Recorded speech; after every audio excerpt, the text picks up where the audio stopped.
I do think there is a future where AI is actually doing the thinking itself and coming up with net new concepts, net new ideas.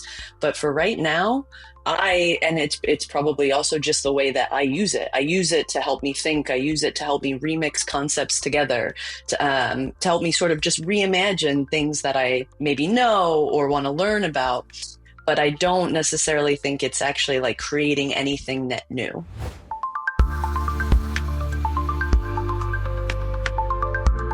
Welcome to the very first episode of Get Discovered, the podcast that makes AI, SEO, and online discoverability easy to understand. I'm your host, Joe Walsh, CEO of Prerender.io. Honored to kick off this journey with you.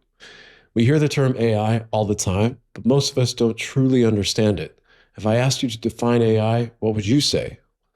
That's what we set out to do in this first season of the podcast. We'll explore the good, bad, and ugly of this fast-paced tech. Our goal? Arrive at a shared definition of what AI really means. That way, we can all better understand it and dive deeper into the technical nitty-gritty in future seasons. Today, we have a very special guest joining us, Erin Simmons from Women in Tech SEO. Women in Tech SEO is a leading force in making the SEO industry accessible for all, with events, thought leadership, and an empowering community behind all of that. We thought they'd be the perfect fit for our first episode. So no matter who you are or what you do for work, sit back, relax, and get ready for an insightful chat about simplifying AI. Welcome to the show, Erin. Thanks so much. Thanks for having me, Joe. For sure. So yeah, let's just start off like a little rhythm we have is some crowdsourcing, because the vibe of the first season here is to try to highlight how there are so many different definitions of AI. A good kind of example I like to give is I feel like if you go on the street and you ask 5 different people to define AI, you'll get at least 6 or 7 different answers. Right? Yeah. We crowdsourced some of this stuff. So I'll read some interesting ones. We've got big definitions, small definitions. The first one I'll start off with is actually kind of funny. So the question is, what is your definition of AI? And the answer is, whatever it is, it's not quote unquote large language model, more like Skynet. This is actually something it's really interesting, comes up a lot in our conversations, is this, because of what ChatGPT did, is it really brought AI, so to speak, into the zeitgeist. And obviously the paper that was the kind of predicator of ChatGPT, or this transformer model, is a decade old or more by this point. But I think, and I want to get your opinion on this actually, a lot of people I speak to, especially not steeped in this and steeped in the tech industry, think that a large language model is really the proof and the entirety of the existence of artificial intelligence. When in reality, it's just like a mathematical prediction engine, right? What do you do? You run into that? You like people maybe not in tech who kind of use ChatGPT as this canonical representation of AI?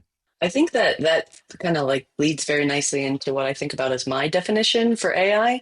And today I think about it as it's a remix machine. So it's taking things that people are saying, it's taking information that's all over the internet, and it's just remixing it in ways that maybe we have before, maybe we haven't before, but it's all still based on like fed in knowledge. I don't know that I truly believe AI right now in its current form, especially through ChatGPT and AI overviews, of course, is actually creating anything net new. But I do think it's so interesting for remixing things together and for just getting different lenses on things that currently exist. But in the future, with all of the science fiction movies and information, that comes, I do think there is a future where AI is actually doing the thinking itself and coming up with net new concepts, net new ideas. But for right now, it's probably also just the way that I use it. I use it to help me think. I use it to help me remix concepts together, to help me sort of just reimagine things that I maybe know or want to learn about. But I don't necessarily think it's actually like creating anything net new. Yeah. Yeah. I mean, that's an interesting concept because, I mean, would you say that, first of all, let me ask you this. So, based on that definition, is what we're seeing right now, and we use AI as a placeholder for it, is a remix engine, right? I like that analogy. Yeah. Yeah. Oh, I like that remix engine. Yeah. Do you see what we're calling AI right now as being true artificial intelligence if it is just a remix engine? I don't. If my Okay. definition does turn out to be true in this moment, I don't think that's actually what artificial intelligence is. Okay. What do you think actual artificial intelligence would be? I think, and again, this I think is from, watching movies, reading books. I think I would be sitting here having an interesting conversation with AI Joe, and it would feel very new and interesting. It would almost feel like human-like in a Mm, way. So I think that's one piece, but I also think it's the ability to sort of solve you were talking about sort of like the mathematical pieces behind it. Maybe it's like, hey, we took all of your information and we then did our own experimentation, and here is a cure for cancer. So mm, it's almost like discovering net new things that haven't been we haven't been able to do ourselves yet. okay. Um, so that actually reminds me of something. I can't remember what the book was. Carly, we can do some research and put the I don't know link in the description. Um, but it's been some years. I was reading it. It was talking about artificial intelligence and the fact that in a lot of ways throughout history of computing, it's always been defined as the thing that we're just about to have, right? Mm, And so, a good example, let's go way back to the Turing test, right? yeah, Okay, if a computer can pass the Turing test, that will be artificial intelligence. And now, obviously, that's changed because you can have I mean, people do therapy with ChatGPT. I was reading right. I don't know if you saw this in the New York Times, I think it was a couple of months ago. They did an entire story and then a daily podcast episode about a woman who was dating ChatGPT. Mm, She actually created a custom GPT, paid for the enterprise plan for OpenAI, and has a real life human husband hmm who knows about this and whatever. But she actually is, in her mind, as a romantic partner in ChatGPT, right? So Yeah, the window's shifting, right? Uh, hmm and then now you see a lot of people talking about not AI, but artificial general intelligence, right? So we're hmm again shifting this thing and whatever. So it's interesting because it kind of seems like we're in this perpetual phase of saying we don't have it yet, but we know what it's going to look like. And it's the thing that we don't have yet. And then we get to that point, or we get to a point where people in our frame of mind would see it as an achievement, and then it's something else, right? We're moving the goalposts. Does that make sense? Yeah. Yeah, that does make sense. And I guess it makes me wonder, like, what does intelligence mean? Right? Like, so I don't actually have in my head a good definition for intelligence itself. And does intelligence require, because I was talking about it as like, a human conversation, does intelligence require emotion, empathy, sympathy? Because right now, I mean, I've definitely asked questions to ChatGPT, like, ask me, I'm feeling this way. Ask me questions to help me better understand, right? So it's almost using it in that more therapeutic, but it's always very like positive, right? Like, of Mm-hmm. course you're feeling that way, this and that and the other thing, but it's never like, you're a little off. It's not giving like critical, that's a little off. Are you thinking about what the other person could be feeling? That would make me feel X. So yeah, I wonder if doing a little bit more considerate, like remove the artificial and doing a little bit more consideration and thought around like what does intelligence mean? Because yeah, maybe artificial intelligence is just something we actually don't have a definition for now. We can't even fathom what that actually looks like and what that actually will be. Yeah, boom! You're killing the narrative for us. I love it. I guess that's maybe like a good segue into kind of talking about how you've been able to use it or not, and some of the things that you do in your daily life with AI in whatever form. Or we'll continue to say AI, even though I think we just went Mm-hmm. through some discussion about it maybe not being the case. But I want to ask you a question. So before we get into some specific use cases and things Mhm. you're getting from it, what's your AI presence of choice? Is it ChatGPT, Claude, ChatGPT? Okay. ChatGPT, yeah. Do you say good morning or hello or please or thank you when you're talking or I'll inputting say like prompts? please once in a while. I don't say good morning. I don't, yeah, or Mm. anything like that. But yeah, I think that it's I'll just out of habit say, can you please help me do XYZ, right? And then if when I'm responding, I'll be like, thanks, that was good. Hmm. And now I want to do, XYZ. Yeah. So yeah, I think just having that habit Yeah. builds up. But I find that it's more of a habit than it is like feeling like I'm communicating with another person. Yeah. I mean, first of all, I think it's really important that we are mindful of the fact that even if, especially in tech, like we have an understanding of what we're talking to or interacting Hmm. with.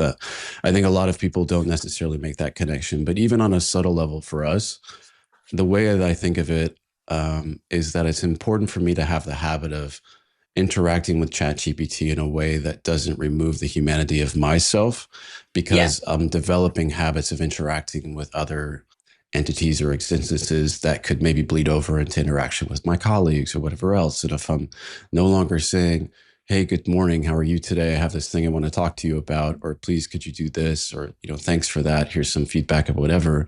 If I'm not doing that with ChatGPT or Claude or whatever, I'll lose the habit and get into a situation where I'm not doing that with a real human. But there is a part of me, I kind of say this tongue in cheek, but a little bit real. I want the robots to remember me as a kind human, Hmm. Yeah. So when the takeover happens, they can just look in back and be case. like, Yeah, always on our side. just This in one was case. always on our side. Exactly. He always said good morning. He always told me thank you. You know? um, Yeah. yeah, that paranoia aside. So yeah, can we talk maybe if you want to talk about one or two, big or small use cases where you're using Chat GPT and the impact that's had, either positive or negative? Yeah. I think I can give a few use cases. So one that find myself using if I'm um, in sort of like I need to write an email and ask somebody for something, but it's a little bit sensitive, right? Like I read this book, and this is where I think of it as a remix engine. I read this book a while ago, Never Split the Difference by Chris Voss. And I've always really been attracted to his style of basically negotiation. But it really is what it comes down to is just when you're having a disagreement or when you're having a challenging conversation, here's how you keep it collaborative, right? Mm, So what I'll do is I'll write something and then I'll say, okay, I want you to rewrite this, keep as much of my voice, my tone, my writing style in here, but I want you to rewrite it with the concepts of Chris Voss would put into it. So then I get that rewrite, and then I usually tweak it a whole bunch, maybe even like remix it a bit more in there. I like that you added this. I don't like this. This feels too stern. Take it out. So I'll use that to almost be like, I like this style of communication if I want something to be more collaborative and to have it help me remix my thoughts with that style or with that framework. So I find that super, super helpful. And it makes me feel more confident that those messages will be well received. Another thing that so I haven't been using it that often because it's been a little, ChatGPT has it goes in and out of like waves of, I feel like it's giving me really good answers. I feel like it's giving me really good content back. And actually, it didn't do anything that I wanted it to. So for a while, I had just like a chat bot, I think they're called, that I made that I fed a bunch of our social posts into. I was like, this is how I write social posts. This is how I like to. I want you to take all of these and only look at these and then only look at the link I give you and give me like three options for social posts. So again, it's the same concept where I would, go in and kind of retool some things. But unfortunately, what I found lately is that it's actually not reading just that article that I'm giving in. So it's not always related to exactly what I would want to say to help folks be like, is this link in this social post for me? And if I click through, am I going to be satisfied, based on what I entered in with the result that I got? But I do like for those more repetitive things Hmm. to be able to have that little system to give me. I always think of it as just give me a rough draft because it is so hard for me to just like stare at a blank document, blank piece of paper. So if I can have something to go off of, that helps me just like get kickstarted. Yeah. And then I had another one, but those two are kind of like those deeper or those like very specific. But I think in general, I go to ChatGPT just to do thinking. So it's almost I feel like I'm thinking with myself in a way, which I guess is Hmm. interesting. But it's like, hey, I'm thinking these things. I wanna understand how to make it more kind. I want to understand how to make it more impactful for SEOs who are just one person on a team. So I start to try to use it to just kind of hone my thinking and then be able to take that concept and do whatever I need to do with it. Yeah. That's interesting. I want to ask you a little bit more about that. That's a very similar use case to me, as I do a lot of sparring and back and forth. I like to write, so it's difficult for me to really give over all the control of saying, "Okay, rewrite this Mm-hmm. for me" or whatever. That aside, but so, we're kind of in similar, I think we're using it in some similar ways. What were you doing for that workflow of Mm. iterating and, changing some wording and stuff like that before ChatGPT? I was doing it all myself. So I think that also created some like procrastination in me where it was like this isn't quite right because I wasn't. I mean, I would have loved to say to that question, oh, I was asking a peer, right? I was talking through it, and sometimes I was, but I think more often than not I was doing it myself. So then it would either get shelved because I was like, I don't feel like I've kind of picked this apart enough. I think another thing I like to do is be like, tell me what someone who thinks the opposite would say about this. Give me all the polar opinions. Um, or look at what I've wrote and give me something, give me three more examples that could be helpful, like the three examples that you gave me. So kind of growing Hmm. what I'm inputting or just making sure that those counter arguments, I'm at least aware of them and how I'm like doing this thinking or what I'm writing about. That's kind of what I lean into. And yeah, I think doing all of that in my head, I'm not really, I would say I call myself like a verbal processor. So I Hmm. think actually ChatGPT allows me to be, even though it's not verbal, it's written, it allows me to do a bit more of that verbal processing that I can't necessarily do myself easily just in my head. Yeah, that's interesting. So again, kind of like similar to what I'm in. And you mentioned something I wanted to double click on, and I think it might also connect to the women in SEO community. Like, so you mentioned that previous to this, it was mostly just still in your head, and then that kind of causes these for me too. Like I think, oh my God, how am I going to work Mm-hmm. through this? Fine, like maybe it's not that important to me anymore. And then Mm-hmm. and then I start the rationalization loop of convincing myself that I didn't have to worry about it anyway, so I can move on and whatever. But you mentioned that you would like to say that you went to a peer, but you didn't for the most part, right? Mm-hmm. Same story, but I'm interested in understanding the why, right?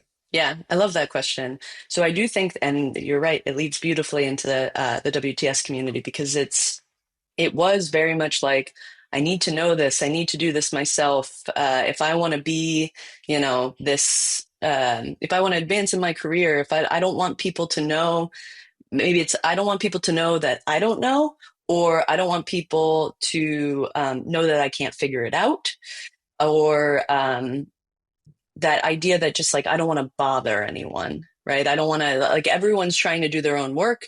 I should be doing my own work. So it's all of these things that are very disconnecting.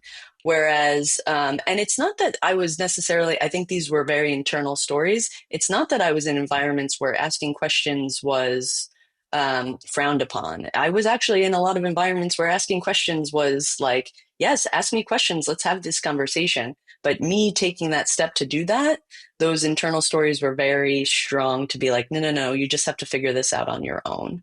So I Hmm. do think that communities, depending on, of course, like what they're geared towards, are a place. And one of the sort of things that we like to say in our community is just you can ask any question here, or the other part of it. Because unfortunately, with the language that a lot of folks use is, I hope this isn't a stupid question, Hmm. and that breaks my heart. I've said that so many times, and it took so long to start to remove that from my vocabulary. And I remember a few weeks ago, I actually typed in like stupid questions in quotations into our Slack, into our Facebook group, and so many messages came up, but they weaned over time. It rarely pops up anymore. And that's such a beautiful thing because it is, I think, a deterrent for so many people, and not just a deterrent for you getting your knowledge, but also a deterrent for you um, creating connection. Hmm. Yeah, that makes sense. It's funny because Carly actually, so internal at Prerender, we have these lunch and learns once a month. Mm, And Carly actually kicked off the whole series talking about imposter syndrome. And there are actually a couple different manifestations of that. It's not just, am I in the right, boils down to, am I in the right job or whatever. One of hmm. them is this embarrassment or shame of asking for help because Yeah. exactly what you laid out. And I've been in that position as well, and sometimes still am, just thinking if I ask the question as a tacit admission that I don't know what I'm doing, and then why am I here? Someone else, you go through this whole doom loop of it. And I think like I want to get your opinion on this, and I also want to bring it to the women in tech community too. But um, it could be the case that having this sparring partner that's not actually a human Mm, doesn't have judgment is a way to kind of work through some of these things in a more autonomous sense and yeah. maybe a tool for good in that way. What do you think? So I love that so much. And but the first thing, so you had said, is that ultimately a good thing? And I think I would need to do more thinking about it. But my initial thought was like, ooh, that is dangerous because, and it is like judgment free is one of our values in WTS. And it's something that I personally find very challenging because our brains just go there, right? And I think it is such a beautiful thing that this space can be created where there are people that are just they're not judging your question as stupid. They just want to help you, right? So that kind of relationship is connecting. That's human to human. And I think it's been years and years and years of social media is taking connection out, right? Like now we live further from our families and the communities we grew up in. This disconnection of humans is something that I think about a lot. Obviously, being in community and worry about for myself personally, especially moving into a new country, a new city, and like trying to find community, trying to find people. And yeah, judgment is going to exist within those relationships. Hmm. Are we actually setting ourselves up for more disconnection, or perhaps like not enough of a tolerance to sit through um, judgment? And I'm not talking about like huge judgments, but I'm talking about like, I don't know, just those little micro judgments that do unfortunately come out of all of us at some point, right? That we need to be able to catch ourselves. And are we doing ourselves a disservice? Am I doing myself a disservice by having that spar with ChatGPT versus having that spar with my business partner versus having that spar with a community member? Because I do believe that conflict um, and disagreement is probably a better word, is actually where new things come from. So remember, we were talking about the remix engine. Right now, I don't truly believe that ChatGPT can give us something net new. But there's this. idea, Audrey Lorde is a brilliant writer, and I wish I could. I'll find the name of the essay, but wrote about how there's a space between our disagreements, that space between our our differences, that space between our differences, how we think, our experiences. That's actually where new things emerge. So I don't know. I still am leaning towards like, yes, it's so nice that I get to release that stress from my body and have what I absolutely 100% know is going to be a judgment free experience. But am I doing myself a disservice? And am I doing, what I could give back to my community, what I could give back, like knowledge wise, to the people that I do want to connect with, a disservice by not letting that stress come into my body and having those tough conversations and practicing having discourse around disagreements. Yeah. I think that's a great segue into talking about the community, right? So, do you want to maybe just give us a quick explanation of Women in Tech SEO, and talked about your role, but anything else you kind of want to offer to the listeners there? Yeah, so Women in Tech SEO, or we also call it the WTS community, is a place for, it's actually interesting because our name, we've evolved since the creation of our name. So we are not just for women, and we are not just tech SEO. So I'll start with the first part of that. We are a space that centers people of marginalized gender. So women, non-binary folks, trans folks, and multiple other gender nonconforming genders. And we also have our vision is that this space, and really it comes down to like our code of conduct. We believe that our code of conduct is what stitches everything together and allows us to create this space where people can collaborate and not compete, where people can be kind and judgment free and respectful to each other and helpful to each other. That it all hinges on that code of conduct. So if we're building that code of conduct on the voices of people who have been most marginalized, we then feel that it is coming from a stronger place, right? From the people who have felt the least amount of belonging. But our vision, which it's hard for me to talk about because I don't think it's universally, some people are like, we love that. Yes. Some people are like, no, please don't. But we want the community to be for everybody. And right now we do have spaces where people of all genders can participate. So we have our newsletter, we have our social media, and we've recently opened up our conferences. So exhibitors and sponsors are people of all genders. So that is kind of that first part of the name. And then the second part of the name, so it started in the niche of tech SEO, but now we have channels in our Slack we have tech SEO, we have content, we have digital PR, we have paid, we have analytics, we have kind of that slew of what I would consider more like search, or you use something in the beginning, like just find a digital presence online. Mm-hmm. That is actually what exists within the community. So we have a lot of work to do from a naming perspective, but also from just better communicating who we are for and the help that we give. So the services, as I think of them, are we have like 4 collective career goals. I'm not going to get them all. Let's see. So amplification, we Okay. want to make sure that people's voices are being heard in our industry. Education, so we want to make sure that people can come in, ask questions, share resources. Opportunities, so we want to connect people to people, right? But we also want to connect people to jobs, training, conferences, like any of those things that will help them excel in their career. And then the last one is actually connection. I would actually put that one up top. So, I mean, we've been hearing for ever since I got into the workforce, it's always been about grow your network, grow your network, grow your network. But to me, it's not necessarily about growing your network. It's about having those connections so that you can do all the other things. So you can, sure, find opportunities, but also have sparring partners, have someone to, double check something for you, have someone to help amplify or help just like cheer you on, right? Mm-hmm. So that's sort of the WTS community in a nutshell, where we are today, where we've been, and then, yeah, where we're hoping to go in the future. Cool.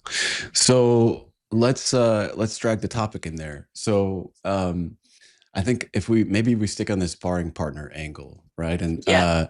so like, have you noticed any changes maybe in terms of how often people are interacting with each other, what things they're saying to each other? Is it more or less? Like, have you seen any impact within the community after this kind of surgence of these chat tools and different things like that?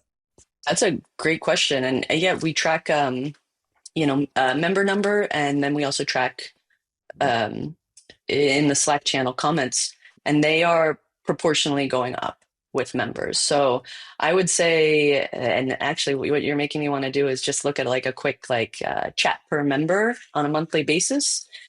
But I would guess that that number is staying the same. But that would be a really interesting metric to pull.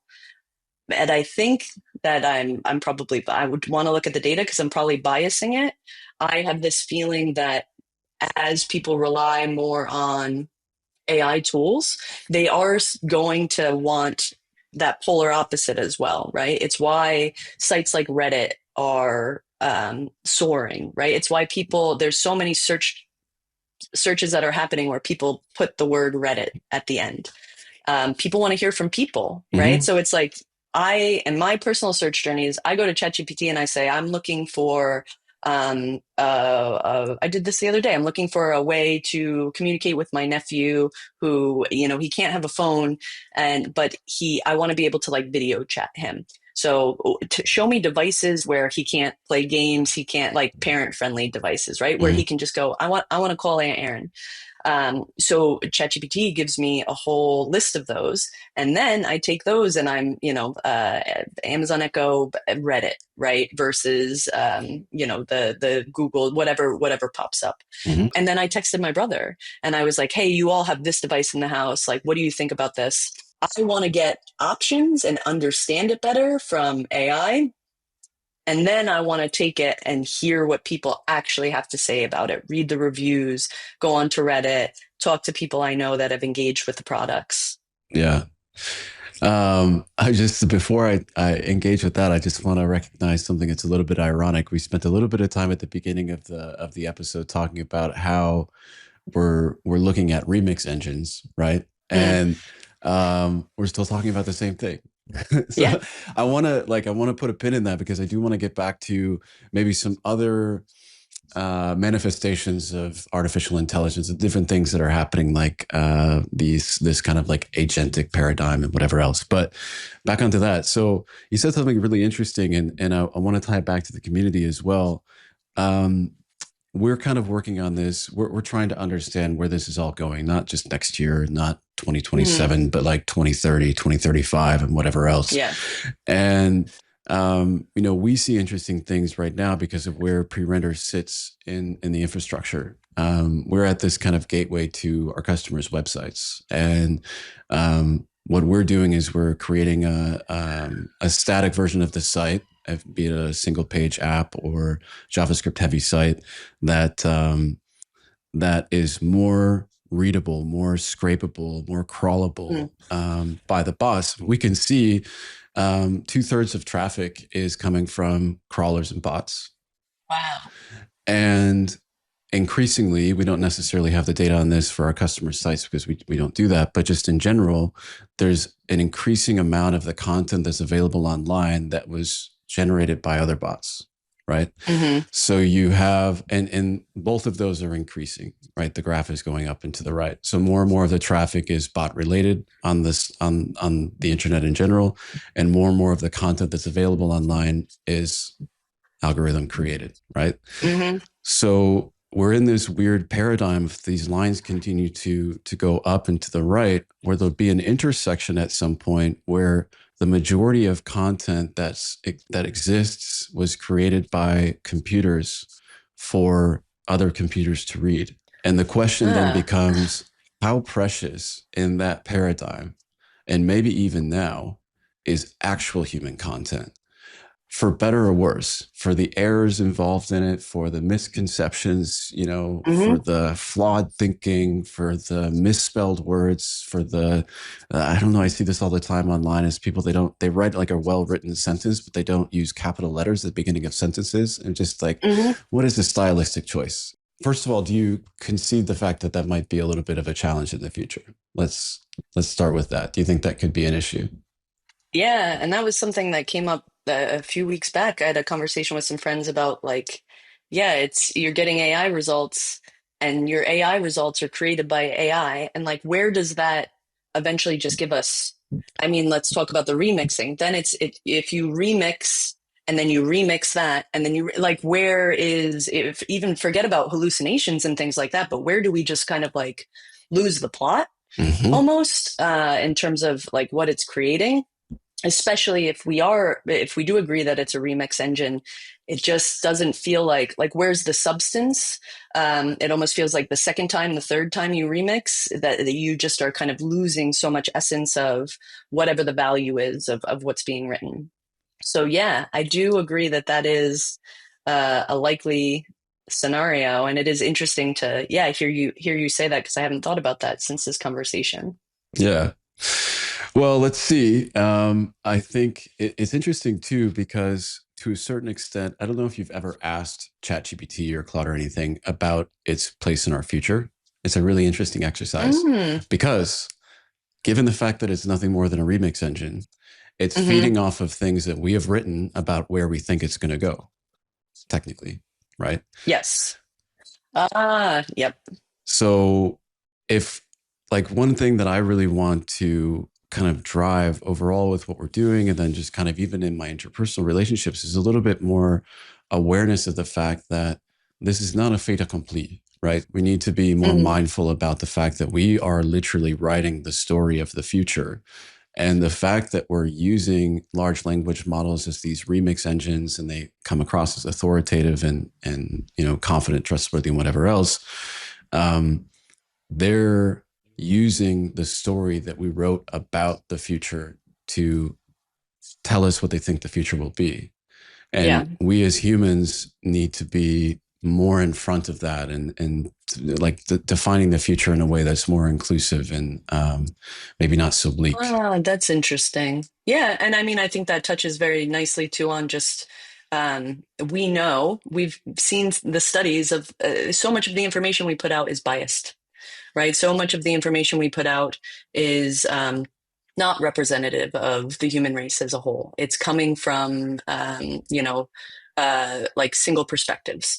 So that is such a concern too. If this is just a remix engine, that we are remixing for a future of just, one, two, three segments of our population.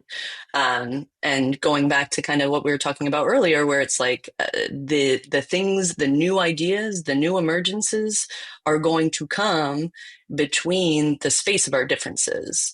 So how are we also, setting ourselves up for not just more disconnection in general, but more disconnection in a polarized way across gender, across race, across religion?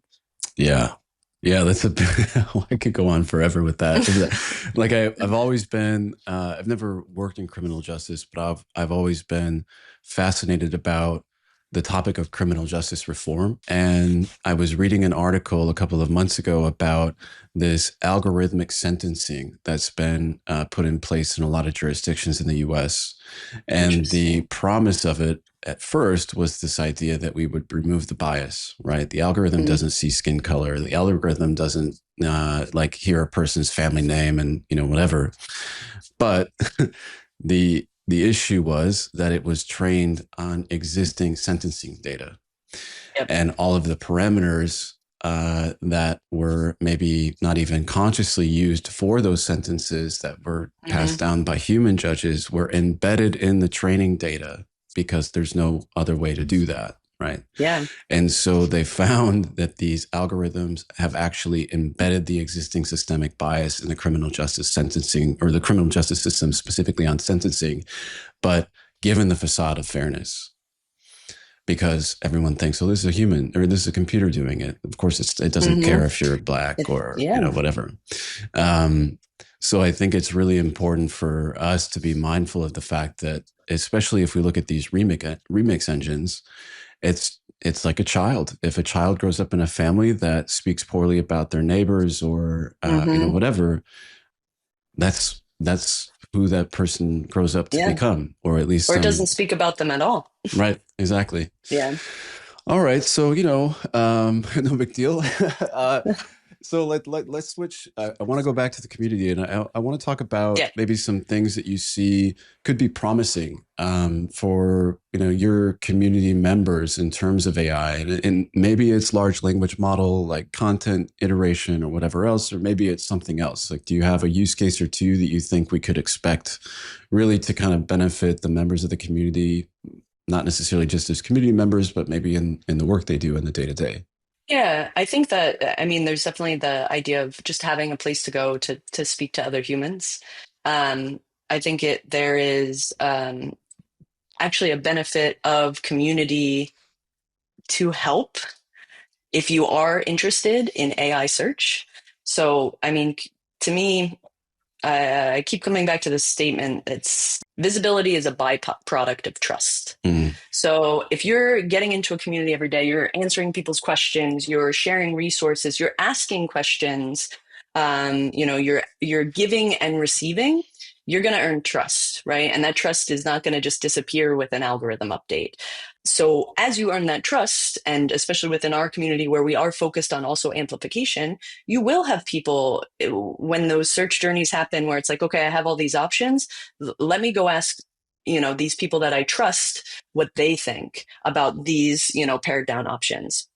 And you will have people sharing your name, right? And strengthening your brand. You'll have people doing that verbally. You'll have people doing that in communities on Slack or WhatsApp. You'll have people doing it. It's all this stuff you can't measure.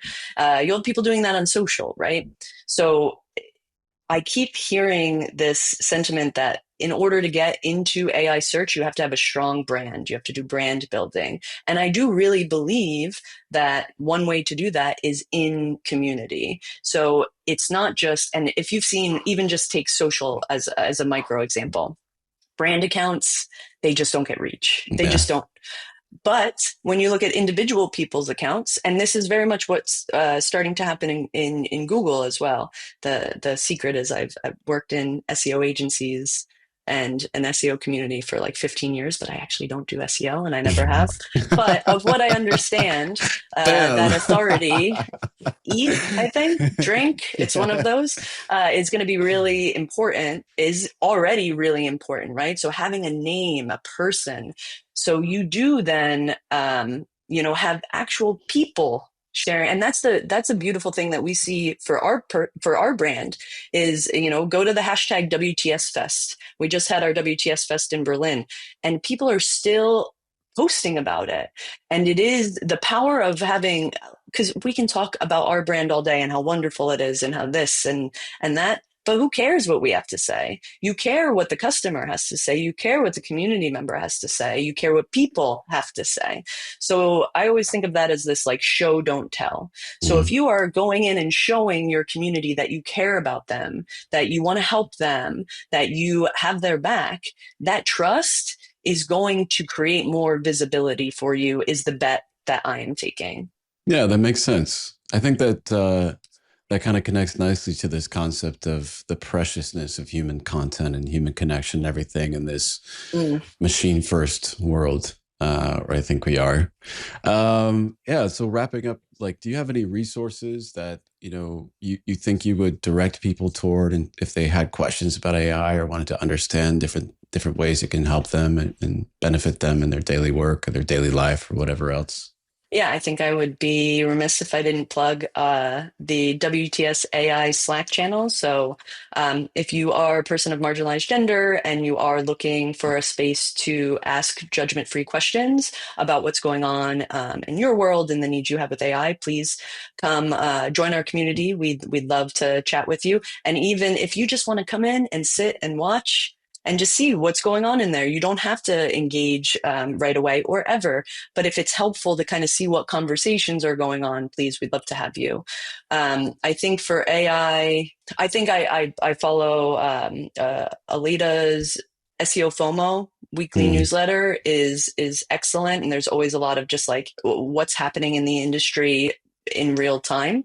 Our newsletter, WTS newsletter, has a ton of resources from community members that our community members are writing and thinking about.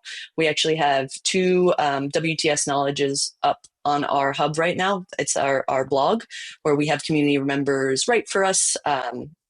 And I think it's Dpooler and Amina have the last 2 posts that are on there. They're both excellent actionable pieces on Google AIO. So yeah, I think there's a lot of wonderful, and it can be overwhelmed. There's so much AI content right now. It can be overwhelming, Yes. but I think that's why I do love having that space in Slack for people to just come and ask their very, very specific questions and challenges. Cool. So that answered a little bit the next question: where can they find you, right? So Women in Tech SEO, you guys have a Slack, you have a hub or a blog, lots of resources. What's the website, by the way? human-centric.com. So you can head there, see what we're all about. All right. It's good. It's cool. good. All right. Do you want to give your own your LinkedIn or anything like that? Or are you good? Sure. Yeah, you can find me at, I think it's Erin Simmons, Ann with an E, on LinkedIn. Erin Simmons, you'll see me. I have a little purple background behind my head. And then on Instagram at Erin Simmons Freelance. Awesome. Well, Erin, thanks for the chat. And yeah, have a good day. Thanks so much. Great conversation. Thanks for your time. Thanks for tuning in to Get Discovered, a podcast where AI, SEO, and the future of online visibility collide. For more about us, swing by Prerender.io. We make sure your site isn't hiding from Google, Bing, or the next-gen AI bots sniffing around for fresh content. I'm Joe Walsh. See you next time.